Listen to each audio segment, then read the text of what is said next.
सहना भवतु सहनौ भुनक्तु सह वीर्यं करवावहै तेजस्विनावधीतमस्तु मा विद्विषावहैः ॐ शान्ति शान्ति शान्तिः हरि ओम श्री गुरुभ्यो नमः हरि ओम. Do the prayer of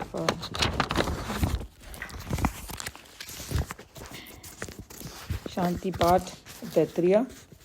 Om Shanno Mitra Sham Varunaha Shanno Bhavatvayarma Shanna Indro Bruhaspatihi Shanno Vishnurukramaha Namo Brahmane Namaste Vayo Tumeva Pratyaksham Brahmasi Tvameva Pratyaksham Brahma Vadishyami Rutam Vadishyami Satyam Vadishyami Tanma Vavatu Tadvaktaram Avatu Avatu Mam Avatu Vaktaram.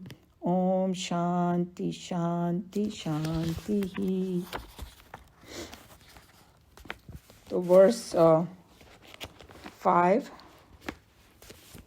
Atha adhiprajam Mata Purva Rupam Pita Uttara Rupam Praja Sandhihi Prajananam Sandhanam Iti Adhiprajam. So just to give a background, that we were at the point where the Shiksha has already started, and the first thing the teacher is doing is bringing the mind of the students, lifting it up to higher contemplative state. And he's going to give them 5 different things to contemplate upon. First, he started with the universe. Then it was the luminaries in the cosmos, the lights. And then he talked about knowledge. And now he is talking about the procreation and all that in this. And so you will see Swamiji's commentary, because some people, must have criticized this. Hey, why in Upanishad they're talking about this? He gave a pretty heavy dose, whoever has read it, about it.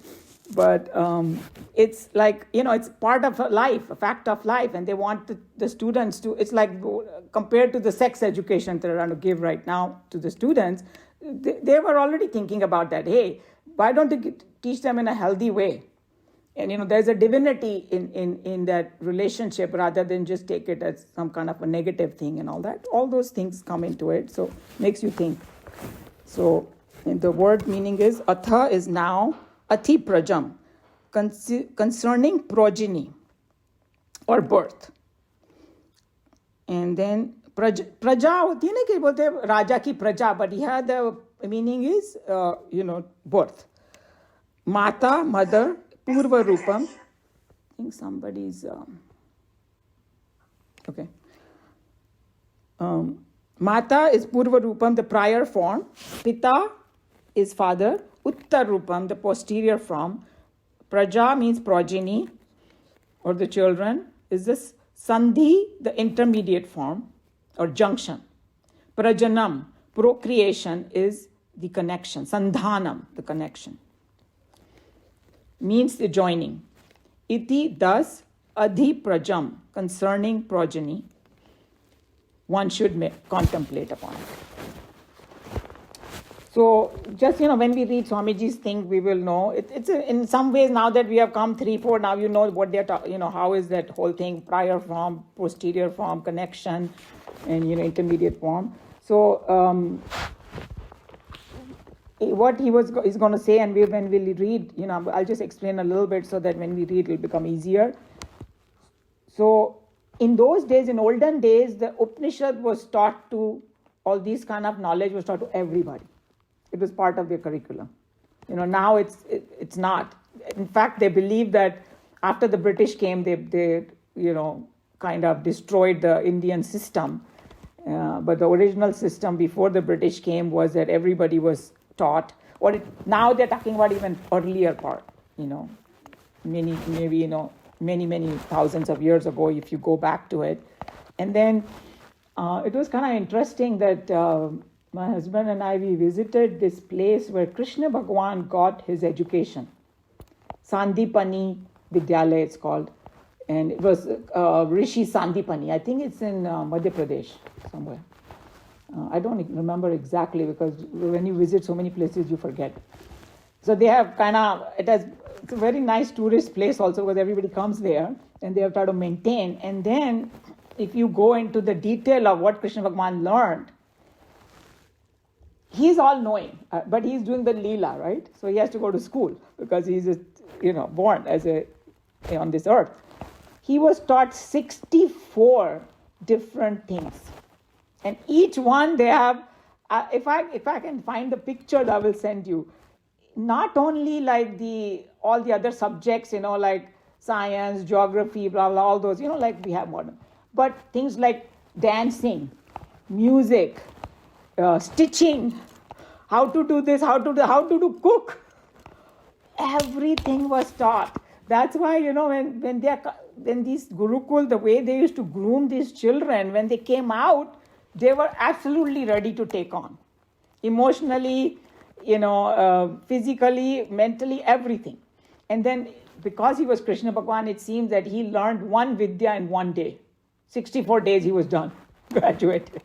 Not everybody can do that. But I was just amazed that when they talk about education, it's not just 5 subjects or 10 subjects like they have, 64 of them. So somebody can do their research and you will know what he learned over there. So from that perspective, they were taught everything, including the sex education and all that. And then Swamiji is going to explain that this sannyas ka concept came much later, that only sannyasis were reading Upanishad and all that because it became more and more difficult. But we know from the Puranic stories and all of that all the Rishi Munis were married. Some of them had even so many children and all that because किसी ने बोला कि अगर ऋषि मुनि के बच्चे नहीं होंगे तो किसके होंगे? If you want divya children, because they have those genes and all that. So, and then our teacher used to tell us all the Bhagwans, they are happily married.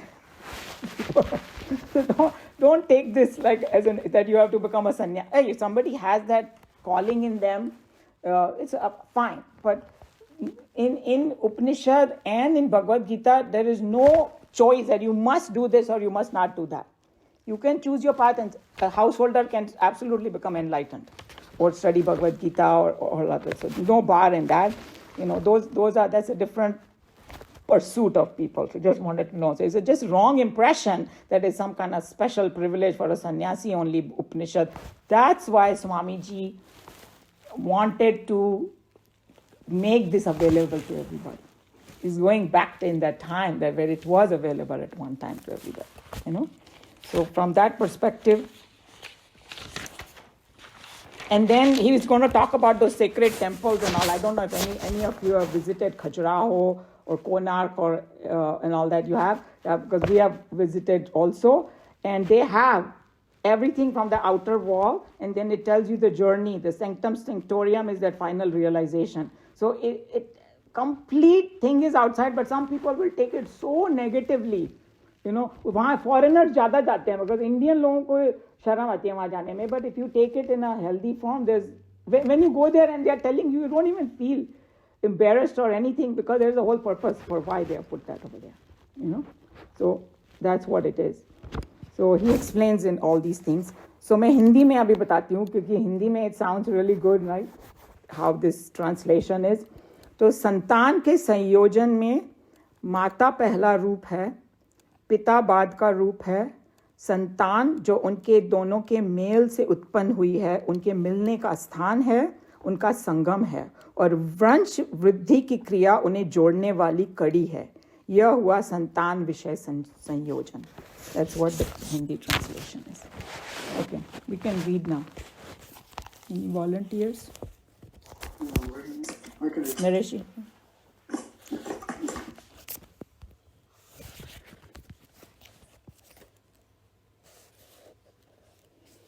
Now concerning progeny, mother is the prior form, father is the posterior form, progeny is the junction, and the procreation is the connection. Thus, one should meditate upon progeny. In the days of yore, especially in the Vaidika period, the Upanishad had been freely taught to the deserving, but that did not mean that the study of the scriptures compelled or insisted or even prepared the ground for an immediate retirement from life into the jungles. So we discussed that. And here the one important thing he said, freely taught to the deserving. Yani ki when they said ki sabhi ko, it's like I'm sure that even in the Gurukul, if some students were not prepared, maybe the teacher did not teach them. Because you have to mentally be prepared. It's like if you want to go to college and you got to clear high school. Similar, deserving ko sabhi ka tha. And then they didn't expect them that suddenly they will become sannyasi and all. They knew they're going to go get married and have a household life. The generation was taught these glorious secrets of life and trained in the art of living in complete unison with life and its circumstances before the members were sent to face the onslaughts of its day-to-day challenges.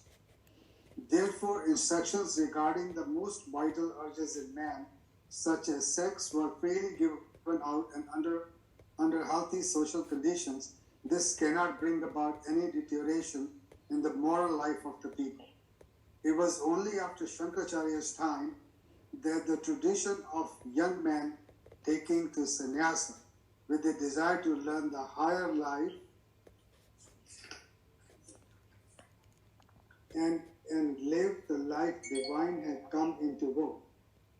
Since chances in society to learn the Upanishad had become almost little. So you're just saying that how this tradition of sannyas became more prevalent at Shankara's time, and I think after in Buddha's also those monks and all that, they were encouraging them, but in our Upanishad they don't have any such thing.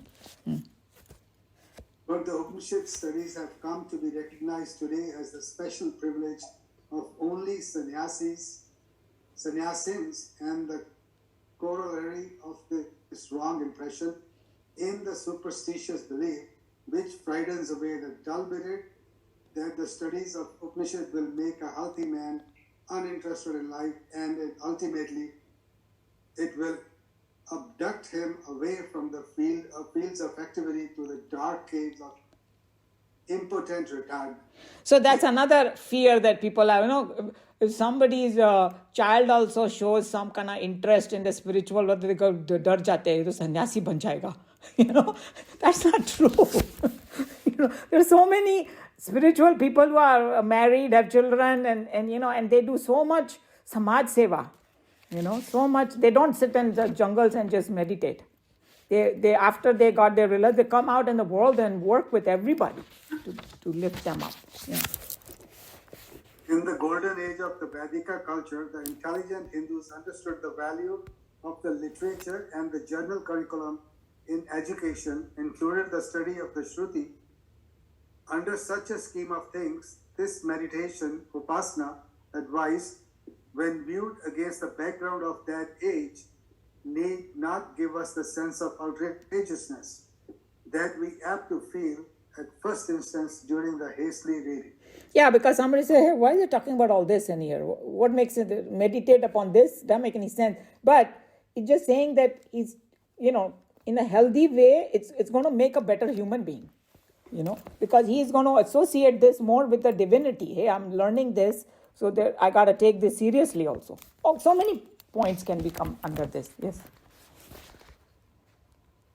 Again, unlike the suicidal belief in the Christian creed, we do not consider sex relationship as the first sin by which the God-man had come to fall, to become the stupid, the deluded, and the egocentric entity, rotting away in his own sorrows and sins. On the other hand, we believe that the relationship of a man and woman is divine when rightly understood and wisely pursued. Progressive in thought, bearing in planning, and social welfare, the scientists of life who gave us the immortal Sanatana Dharma through our scriptures were not shy, sentimental, effeminate, fools to fight shy of a great principle of life simply because of an ideal misapprehension.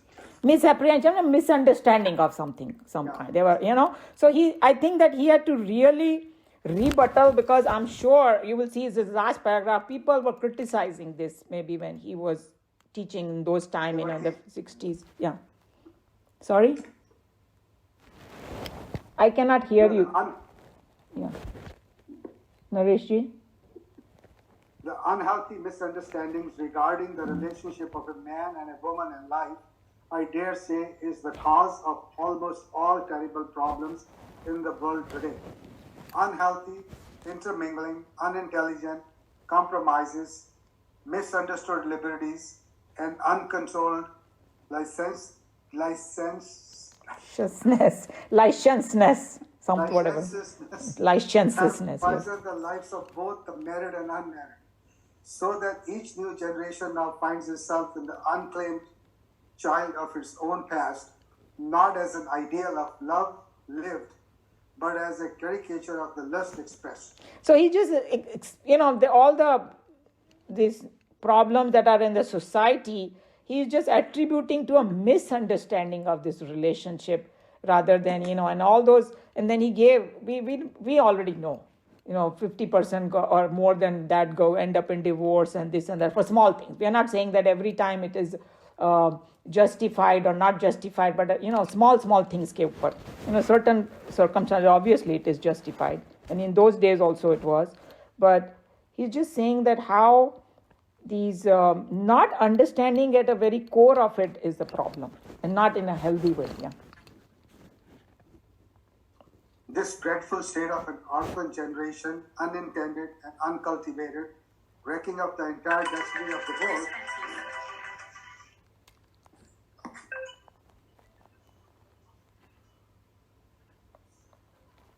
This dreadful state of an orphan generation, unintended and uncultivated, reckoning of the entire destiny of the world, has been clearly visualized by the pure intellectuals of the Vedika period, and therefore they thought it to be fit to give it to their children during their growing age of curiosity and nameless excitements. The correct scientific knowledge of a true living in the controlled indulgence. In the most sacred of their scriptures, they incorporated chapters on sexology. On the walls of Sanctum Sanctorum in their temple, they sculptured the act of procreation. In the sacred books of their mythological stories, they painted naked, gorgeous truth of the balanced living in rationed revelry. In their literature, they drenched their themes with pictures of beauty and showed the healthy way of enjoyment.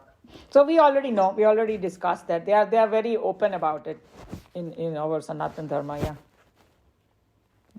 With this much of understanding of the views of the saints of that era, we can easily appreciate how the young brahmacharis who had come to the teacher to learn the truth of absolute were made to meditate upon this line of thinking, and yet they were saved from all unhealthy mental depravity. Yeah, go ahead, finish it off and then we can discuss. We had to go into this much in detail because of the condemning commentaries that are being made most shamelessly, both the foreigners and the Indian converts, upon these glorious passages of such pregnant universal suggestions. So I guess there must be a lot of criticism about all this, and then even for Upanishads, some people criticize it because they just, if you superficially read about these things, you can misunderstand, you will find a contradiction, all kinds of things can happen. So, Swamiji has to do a huge rebuttal because he learnt it, from his guru, and he's coming down to teach us. So he had to do all this, I guess. Yeah, that's why he made such a comprehensive commentary and brought out a lot of other points about it. Yeah. I'm sorry, Amaya, I couldn't turn the phone off. And three of them are looking at the same time with one number. It's all right. This morning, there was so much ruckus in the air also. Now it's quiet because everybody left, except there is one worker, and he may be working quietly over there. So that's fine, no problem. We'll adjust. So anyway, any comment, question? Anybody want to add anything? Yeah, Urmilji. So, is there any mention of gay or lesbian relationships? Okay, so very interesting what you asked. Okay, so it's not in the Upanishad, you're not going to find all that. The Upanishad is more, Brahman and all that. Here they are talking about this because of this. They're talking to students. So Mahabharata jo hai na, that is our history, but it also has Brahma Vidya in it. So it is a whole thing. And when Vyasji, he was compiling Mahabharata, he made a declaration that दुनिया में जो कुछ भी होता है ना वो इसमें है, और अगर इसमें नहीं है तो उन्होंने इतना भी कह दिया कि दुनिया में ही नहीं है. They have touched upon everything. So, Mahabharata is very, very comprehensive, 100,000 verses. I've not read it, so I don't know everything. But I won't be surprised if those stories are there. Sex change operation का जो आजकल होता है उसमें already है वो Shikhandi. First he was born as a half man half woman kind of thing, and then they didn't want him to fight, so for a year he became a man. Now how they did it in those days I don't know. There was a whole story that एक यक्ष ने उसको वरदान दिया कि तू ना इतने दिनों के लिए man बन जाएगा. So his voice changed and everything and all that. And as far as specifically I don't know, but if you ask some expert in Mahabharata and all that, they will probably tell you the stories. Yeah. It will be, everything is there in it. जो भी दुनिया में होता है. Even negative things. And that's why it's called the history, means you learn from it. Somebody has that tendency, we can't call it negative, that's how that person is. But other things, like there are certain behaviors that people can acquire later on, which may be harmful to the society and things like that, So, but all of that, prostitution, this, that, everything is there. In fact, there are some other Puranic stories also.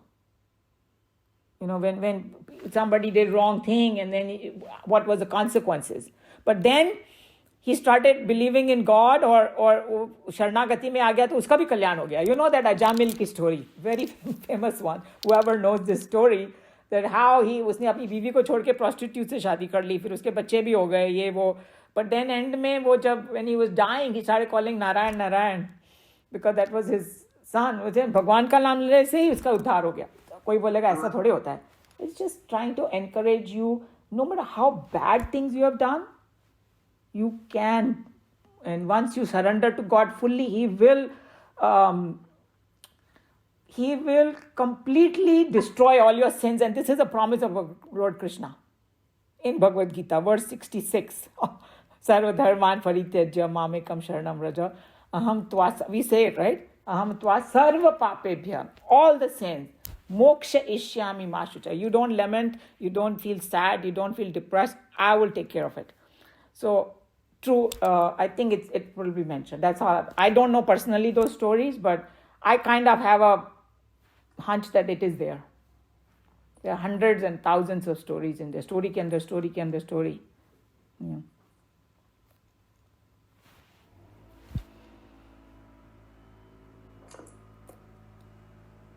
Any other?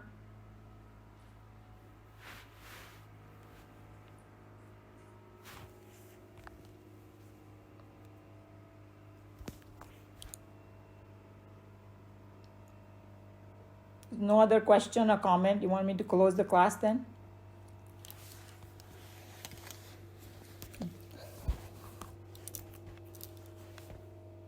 Sheila, do you have something? No, okay. Om Sarve Bhavantu Sukhinah, Sarve Santu Niramaya, Sarve Bhadrani Pashyantu, Ma Kashchid Dukha Bhag Bhavet. Hari Om Shri Guru Pyo Namaha. Hari Om.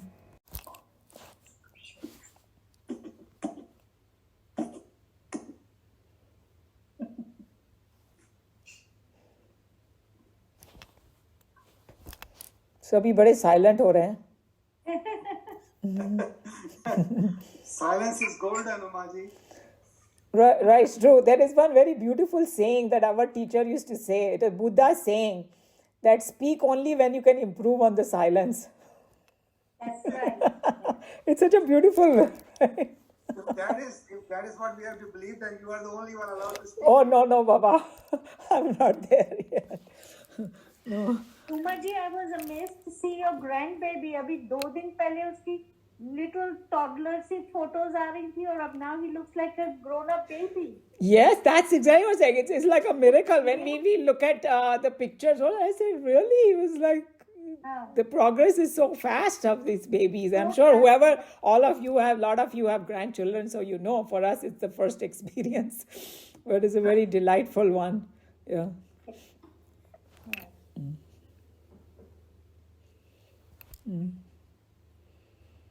So somebody's looking after him right now? Well, their parents left because our son is moving here.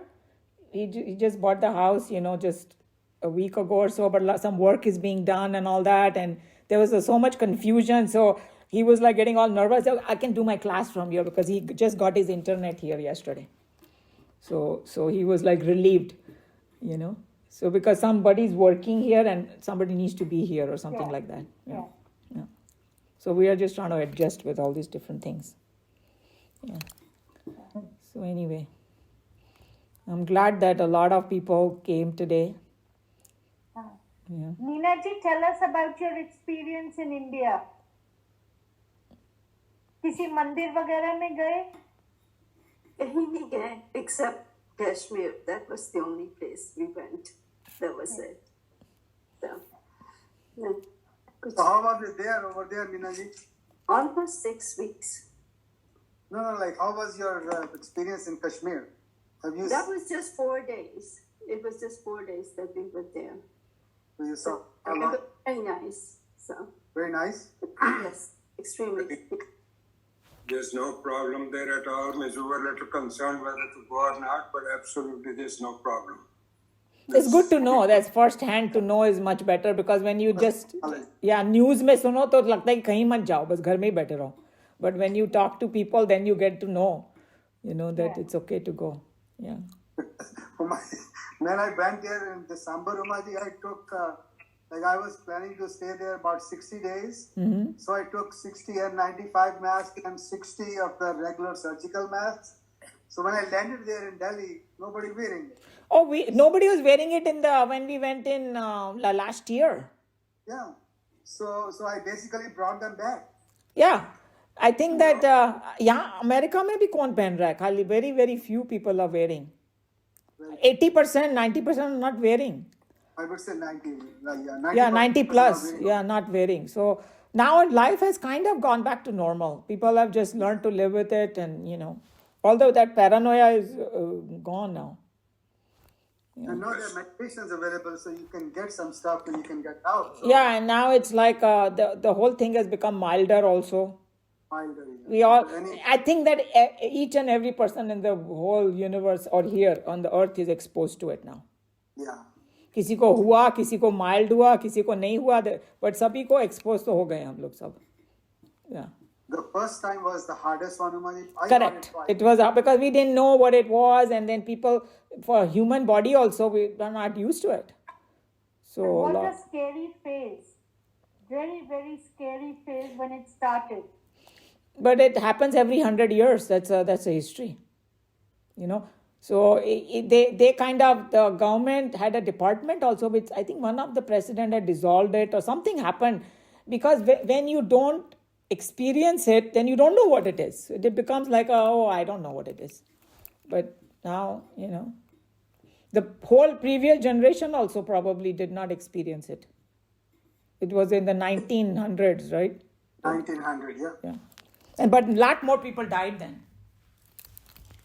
Actually, the first time it came in 1900, the Spanish flu, not many people died the first time. The second time... Second wave, yes. But un dino, imagine, it's this time because of the internet and all that, we still continued with so many things. So many things, yeah.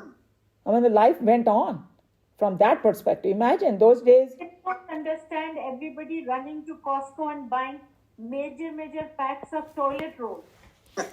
No, that's a panic buying. That is America में it is a disease. लोगों के cart में देखा है तो हमने भी खरीदा.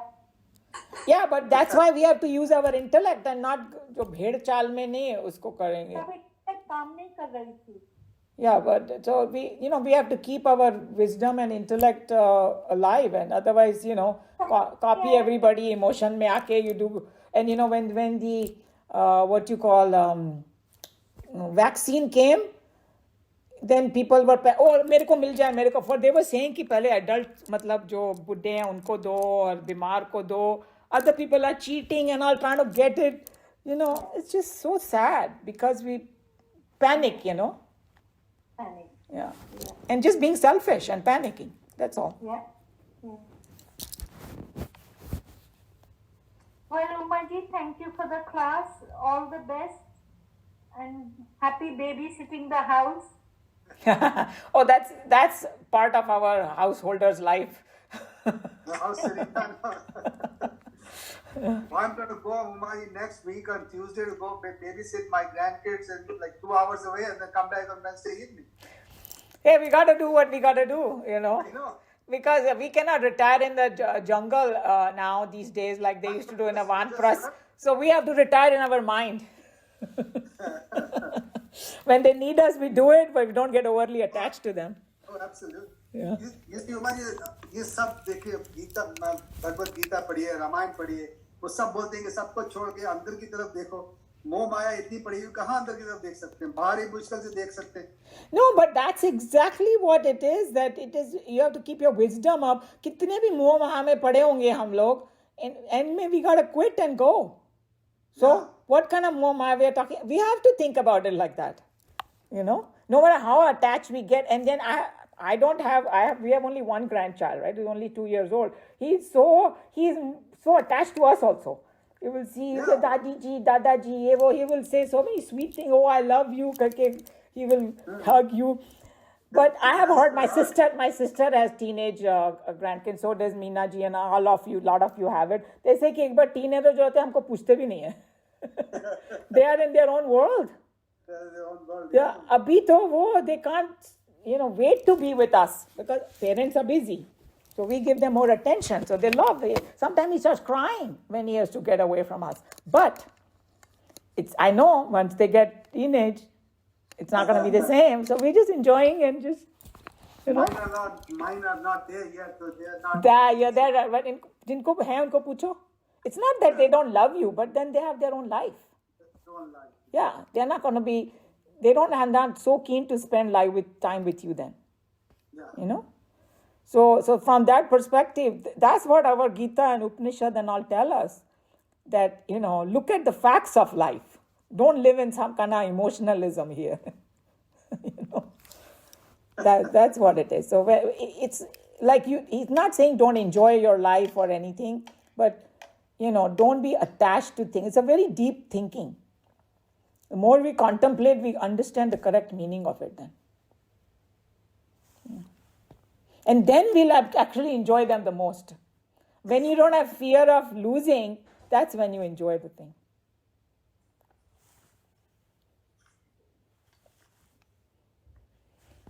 Okay. We will see you next week on Zoom. Yes. Hari Om, Hari Om, everyone. everyone. Hari Om. Yeah. Hari Om, everybody.